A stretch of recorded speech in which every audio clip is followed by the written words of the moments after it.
कोई त्योहार हो या हो कोई खास मौका या फिर अचानक से आए हुए मेहमान, राजस्थान में सबका स्वागत किया जाता है खस्ता मसालेदार प्याज की कचौरी से।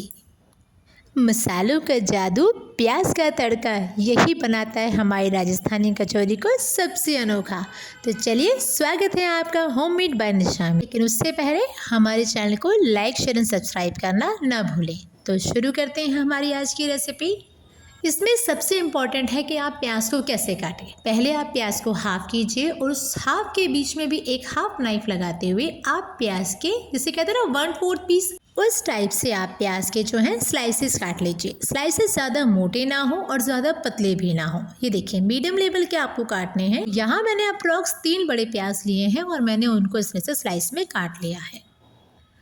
अब हम लेंगे एक कढ़ाई। कढ़ाई में डालेंगे ऑयल। यहाँ पॉइंट नंबर 2, जब आप कढ़ाई में ऑयल डालें तो आप चेक करें कि पहले ऑयल अच्छे से गर्म हो गया हो। जब ऑयल अच्छे से गर्म हो जाए तो गैस को कीजिए ऑफ। और अब हम इसमें डालेंगे हमारे मसाले। तो सबसे पहले मैंने लिया है हाफ स्पून कलौंजी, हाफ स्पून ज़ीरा और अप्रॉक्स 1 स्पून जितना मैंने इसमें लिया है सौंफ। ध्यान रहे, आपको ये सारे मसाले जो हैं बंद गैस पर ही गर्म तेल में डालने हैं।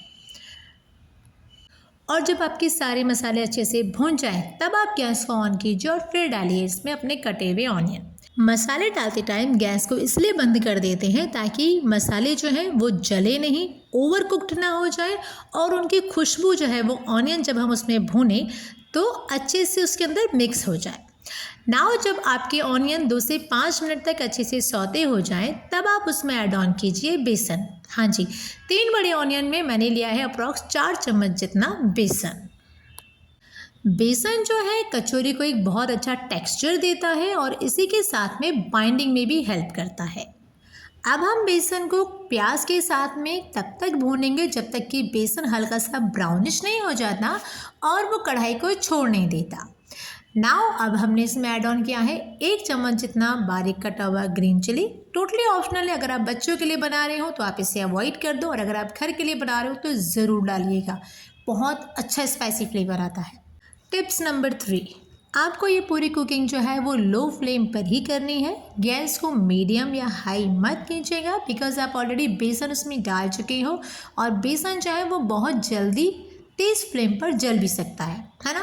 तो इसलिए आप इसको लो फ्लेम पे ही भूनिएगा। हार्डली इसमें आपको लगेगा 10 से 12 मिनट। 10 से 12 मिनट में जो है आपका बेसन, देखिए कढ़ाई को छोड़ दिया है ना इसने, तो इस तरह से कढ़ाई को छोड़ देगा और प्याज के साथ में अच्छी सी बाइंडिंग ले लेगा। Now time to add on मसाले। तो मैंने यहाँ पे डाला है सूखा धनिया पाउडर अप्रॉक्स 2 चम्मच जितना। ये खाने को पचाने में बहुत हेल्पफुल होता है। नाउ अब हम डालेंगे सॉल्ट एज पर टेस्ट, हल्दी powder approx half tea spoon जितना और अब हम डालेंगे रेड चिली पाउडर अप्रॉक्स 2 चम्मच जितना। रेड चिली पाउडर जो है इसकी क्वांटिटी थोड़ी सी ज़्यादा होती है बिकॉज जो राजस्थान की ऑनियन कचौरी होती है ना, एक्चुअली उसमें बहुत अच्छा तीखापन होता है, लेकिन उस तीखेपन को कम करने के लिए उसमें एक मिठास भी डाली जाती है, वो मैं आपको आगे रेसिपी में बताऊंगी। अब आप सभी मसालों को अच्छे से भून लीजिए। ध्यान रखिएगा कि गैस की फ्लेम लो ही रखिएगा। नाउ अब हमने इसमें ऐड ऑन किया है अप्रॉक्स 1.5 टी स्पून जितना अमचूर पाउडर। अब हम इसमें ऐड ऑन कर रहे हैं हमारी मिठास। हाँ जी, जिस मिठास की मैं बात कर रही थी ना वो है चीनी। यहाँ मैंने डाला है अप्रॉक्स 1.5 स्पून जितनी चीनी। रेड चिली का जो तीखापन होता है वो एकदम से टंग को बहुत तीखा लगता है, तो उस तीखेपन को कम करने के लिए उसमें एक लाइट सी मिठास मसाले में ऐड ऑन की जाती हैं जो बिल्कुल सबसे आखिर में डाली जाती है। जब पूरे मसाले अच्छे से भुन जाते हैं ना तब वो मिठास डाली जाती है। तो यहाँ पे इसीलिए मैंने ऐड ऑन किया है सबसे आखिर में हमारी मिठास, चीनी। अब हम डाल रहे हैं इसमें अप्रॉक्स 1 से 2 चम्मच तक पानी। पानी जो है वो पूरी तरह से ऑप्शनल है। अगर आपको लगता है कि आपका मसाला काफ़ी सूखा सूखा सा हो गया है, सिर्फ तभी आप उसमें पानी ऐड ऑन करें, अदरवाइज़ आप उसे स्किप कर दीजिए। जब आपका पूरा मसाला अच्छे से पक जाए तब आप उसमें ऐड ऑन कीजिए हाफ टी स्पून जितना गरम मसाला। हाँ जी, गरम मसाला किसी भी कचौरी हो, सब्ज़ी हो या मसालेदार कुछ ग्रेवी वाला आइटम हो ना, उसको लास्ट में एक बहुत अच्छा सा फ्लेवर देता है, एक टेक्सचर देता है, तो उसे ज़रूर ऐड ऑन कीजिएगा। तो ये देखिए हमारे कचौरी का मसाला जो है अप्रॉक्स बिल्कुल रेडी हो चुका है। अब आप इसे होने दीजिए ठंडा। टिल द टाइम हम बनाते हैं कचौरी के लिए आटा। तो सबसे पहले आटा बनाने के लिए मैंने लिया है अप्रॉक्स 2 कटोरी जितना मैदा। अब हम लेंगे अप्रॉक्स 1 टीस्पून जितना अजवाइन और उसे हथेली पे रख के अच्छे से मसल के मैदे में मिक्स कर देंगे। अजवाइन न सिर्फ टेस्ट को बढ़ाती है बल्कि ये हमारे पेट के लिए भी बहुत अच्छी होती है, इसलिए अजवाइन की क्वांटिटी आप बढ़ा और कम कर भी सकते हो। Now add on salt as per taste, but थोड़ा सा सॉल्ट का भी ध्यान रखिएगा बिकॉज हमने कचौरी के मसाले में भी सॉल्ट डाला है। अब डालेंगे हम 1 छोटी चम्मच जितना रिफाइंड ऑयल और अब हम इस बैटर को अच्छे से मिक्स कर लेंगे। यहाँ टिप नंबर 4, आपको यहाँ पे जो आटा लगाना है वो बाइंडिंग वाला नहीं लगाना है। नॉर्मली हम क्या करते हैं, जब हम मोइन डालते हैं, जब हम ऑयल या रिफाइंड या घी कुछ भी डालते हैं तो हम उसकी एक बाइंडिंग होने के बाद में ही डो नीड करते हैं। हमें यहाँ पे बाइंडिंग नहीं चाहिए। कचौरी के आटे में जो मोइन होता है वो कभी भी बाइंडिंग के हिसाब से नहीं डाला जाता, वो सिर्फ इसलिए डाला जाता है ताकि कचौरी में थोड़ा सा खस्तापन आ जाए। अब उसके बाद थोड़ा थोड़ा पानी ऐड ऑन करते हुए आप कचौरी के आटे को लगा लीजिए। तो ये देखिए हमारा आटा जो है अप्रॉक्स लग के रेडी हो चुका है, लेकिन स्टिल देखिए ये फ्लफी नहीं है। जब मैं इसमें फिंगर लगा रही हूँ तो ये ऊपर की ओर नहीं आ रहा है, मीन्स अब हमें इस आटे को देना है rest approx half an hour के लिए। तो लीजिए एक गीला कपड़ा और इसे ढक के रख दीजिए हाफ एन आवर के लिए। Now for the tip number 5, हमने यहाँ पे लिया है एक बाउल, उसमें मैंने लिया है 2 चम्मच जितना मैदा और उस मैदे को हम 2 चम्मच या 3 चम्मच जितना ही पानी लीजिए और एक लिक्विड घोल बना लीजिए। इसे हम बोलते हैं स्लरी। इस स्लरी को हम काम में लेंगे हमारी कचौरी में। ध्यान रही पानी थोड़ा थोड़ा करके डालें, अदरवाइज गांठें पड़ जाएंगी तो गांठें निकालने में हमें डबल मेहनत करनी पड़ेगी, है ना। तो थोड़ा थोड़ा पानी डालिए और अच्छे से जो है एक लिक्विड घोल तैयार कर लीजिए। तो ये देखिए मेरा लिक्विड घोल भी रेडी हो गया है। अब हमारा आटा भी रेस्ट कर चुका है। नाउ अब देखिए अब ये धीरे धीरे बाउंस बैक कर रहा है, मतलब हल्का से जब हम प्रेस कर रहे हैं तो ये ऊपर आ रहा है, बट स्टिल अब हम इसे नीट करेंगे 2 से 3 मिनट के लिए स्लैब पर और अच्छे से आप इसे फैलाते हुए पटकते हुए अच्छे से आप इसे जो है 2 मिनट के लिए और गूंद लीजिए। 2 मिनट बाद ये देखिए कितने अच्छे से बाउंस बैक कर रहा है ना, मतलब हमारा आटा कचौरी के लिए प्रॉपरली रेडी हो चुका है। नाउ बनाइए कचौरी के लिए रोल्स। जैसे आप रोटी के रोल बनाते हो ना गोले, बिल्कुल आपको वैसे ही इसके जो है रोल्स बनाने हैं। अगर आपको डो कहीं से भी अनइवन लगता है तो आप उसे स्लैब पे रख के अगेन अंदर की ओर लेते हुए अच्छे से रोल बनाइएगा, रोल कटाफटा ना हो। तो मेरे सारे रोल्स बन गए हैं, मैंने सबको ढक के रख दिया है और मैंने लिया है एक सिंगल रोल।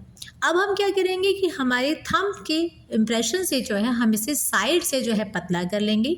बीच में स्टिल हमारा डो थोड़ा सा मोटा रहेगा। पहले आप कॉर्नर से पतला कीजिए, फिर लाइट सा दबाव देते हुए बिल्कुल धीरे धीरे से स्ट्रेच करते हुए जो है बीच में से होल की जगह बना लीजिए। अब लीजिए आपका मसाला। ध्यान रहे मसाला अच्छी तरह से ठंडा होना चाहिए, गुनगुना भी नहीं होना चाहिए। अगर गुनगुना भी हुआ ना तो वो कचौरी को अंदर से फाड़ देगा या फिर छनता हुआ सा बाहर आने लगेगा। तो मसाला बिल्कुल अच्छे से ठंडा होना चाहिए। अंगूठों से प्रेस करते हुए मसाले को अंदर सेटल कीजिए। थोड़ा सा लीजिए पानी, बाउंड्री पे कचौरी की लगाइए और उसे स्लोली हाथ से दबाते हुए जो है कचौरी को सील कर दीजिए। अगर आपकी कचौरी कहीं से सील नहीं हो रही है, आपको लग रहा है मसाला एक्स्ट्रा है, तो आप मसाले को जो एक्स्ट्रा है उसे निकाल सकते हो। कॉर्नर से सील करने के बाद में दोनों साइड के कॉर्नर्स को सेंटर में लाते हुए इसको अच्छे से आप एक राउंड शेप दे दीजिए। ये देखिए अगर आपका बीच में डो ज़्यादा आता है ना तो आप उसे हटा सकते हो, बट मेरे उसमें डो ज़्यादा नहीं आया है तो मैंने नहीं हटाया है। नाउ अगेन आप इसे रखिए हथेली पर और हल्के हाथ से अगेन आप इसे कॉर्नर से ही प्रेस करोगे। ध्यान रखिएगा कभी भी बीच में से प्रेस मत करिएगा, वरना आपकी जो कचौरी है ना वो बीच में से छनी छनी सी पटी पटी सी बनेगी। हमेशा आप पहले कॉर्नर से प्रेस कीजिए, जब आपके कॉर्नर्स अच्छे से इवनली राउंड शेप में आ जाए तब आप उसको हल्का सा हथेली पे दबाव देते हुए बीच में सेट कर लीजिए। तो ये देखिए इस तरह से मैंने किया है और मेरी एक कचौरी जो है अच्छे से रेडी हो गई है। अब आप इसे किसी गीले कपड़े से ढक के साइड में रख दीजिए। चलिए अब बनाते हैं दूसरे टाइप की कचौरी। तो अगेन सेम प्रोसेस से मैंने थंब से फैलाते हुए दूसरे टाइप की कचौरी के लिए भी जो है अपना रोल रेडी कर लिया है। नाउ अब इसमें क्या करना है, पहले हमने उठा के सीधे चम्मच से मसाला भरा था, है ना। बट अब हम क्या कर रहे हैं कि उस मसाले का डायरेक्ट गोला बना रहे हैं। आप अच्छे से हाथ से उसे राउंड लोगे ना तो बड़े आराम से गोला बन जाता है। और उसके बाद फिर आप कॉर्नर से पानी लगाइए एंड सेम प्रोसेस, अच्छे से पानी को दबाते हुए कचौरी को सील रैप कीजिए। कॉर्नर से उठाते हुए सेंटर में लाइए। अगर एक्स्ट्रा डो है तो निकालिए, नहीं है तो कोई ज़रूरत नहीं है। कचौरी वैसे भी बहुत टेस्टी बनती है। बस अब आप इसे अगेन कॉर्नर से प्रेस कीजिए अपने थंब से, सेंटर में लगाइए हथेली का दबाव। अगर कहीं से आपकी कचौरी खुल रही है तो हल्के से उसे पिंच करते हुए वहाँ से सील कर दीजिए। ये देखिए मैंने भी की थी ना, सेम वैसे ही आपको करना है। तो ये हमारी सेकंड कचौरी भी बनकर रेडी हो गई है। तो इसी तरह से मैंने अपनी सारी कचौरियाँ बना के तैयार कर ली हैं। 2 कप मैदे में हमने अप्रॉक्स 12 से 15 कचौरियाँ आराम से बना ली हैं। ठीक है, तो अब जो आप कचौरियाँ बनाएंगे उन्हें हमेशा ढक के रखें, एकदम से वो नेचर के टच में नहीं आए, अदरवाइज उन पे पतली पतली लेयर बन जाएगी।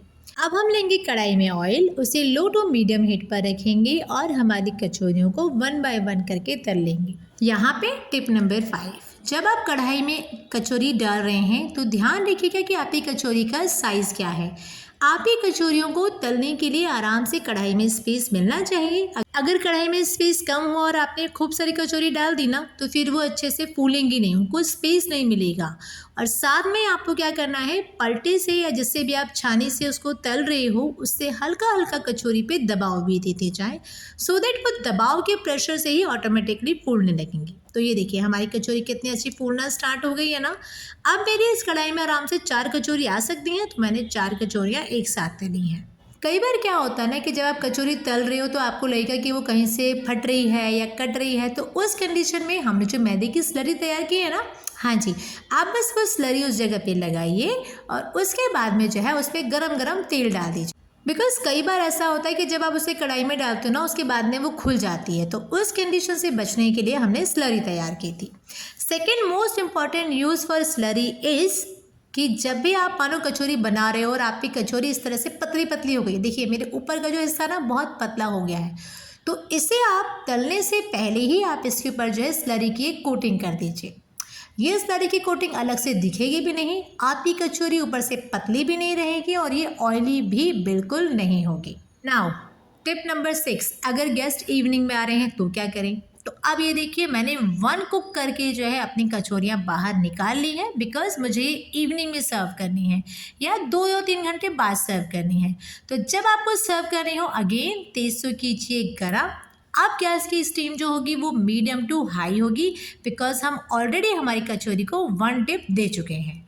तो अब मीडियम टू हाई पे कीजिए तेल को गरम और इसमें कचौरियों को डालते हुए हार्डली 2 से 3 मिनट में आप बाहर निकाल लीजिए, टिल द टाइम उनका कलर जो है अच्छे से गोल्डन ब्राउन हो जाए। इन्हें ज़्यादा गोल्डन करने की ज़रूरत नहीं है, बिकॉज ऑलरेडी हम इसे 1 को पहले ही दे चुके हैं। तो ये देखिए इस तरह से हमारी कचौरीज जो हैं रेड गोल्डन कलर की आ जाएंगी ना, बस फिर ये पक के बिल्कुल रेडी है। अब आप निकालिए इसे कढ़ाई से बाहर। ये देखिए कितना अच्छा टेक्सचर आया है ना, हमारी तीनों कचौरियाँ कितनी बढ़िया पक गई हैं। ये देखिए सेम ऐसे ही मेरी 3rd कचौरी भी बिल्कुल फ्राई होके रेडी है और मैंने डाल दिया है इसमें अपना नेक्स्ट बैच रेडी होने के लिए, और वो भी हार्डली 1 से 2 मिनट में रेडी हो गया है। यहाँ आपके लिए टिप नंबर 7, हाँ जी, आपने जो कचौरी का मसाला तैयार किया है ना उसे आप एयर टाइट कंटेनर में रखो और आप उसे 1 से 2 दिन के लिए आराम से प्रिजर्व कर सकते हो। जब भी आपका खाने का मन हो निकालो मसाला, गूंदो आटा और ये लो कचौरी रेडी है। तो ये देखिए हमारी ऑनियन कचौरी हो गई है रेडी। मसालों का तड़का, प्याज का जादू, राजस्थान का फ्लेवर अब हर घर में होगा। तो बनाइए और शेयर कीजिए अपने अनुभव होममेड बाय निशा में। आप इसे सर्व कर सकते हो हरे धनिया की चटनी के साथ में या लाल मीठी चटनी के साथ में। मीठी चटनी की रेसिपी मैंने ऑलरेडी बना रखी है, आपको डिस्क्रिप्शन लिंक में अगेन दे दूंगी। मिलते हैं एक नई वीडियो में बहुत जल्दी। Till the time thanks for watching.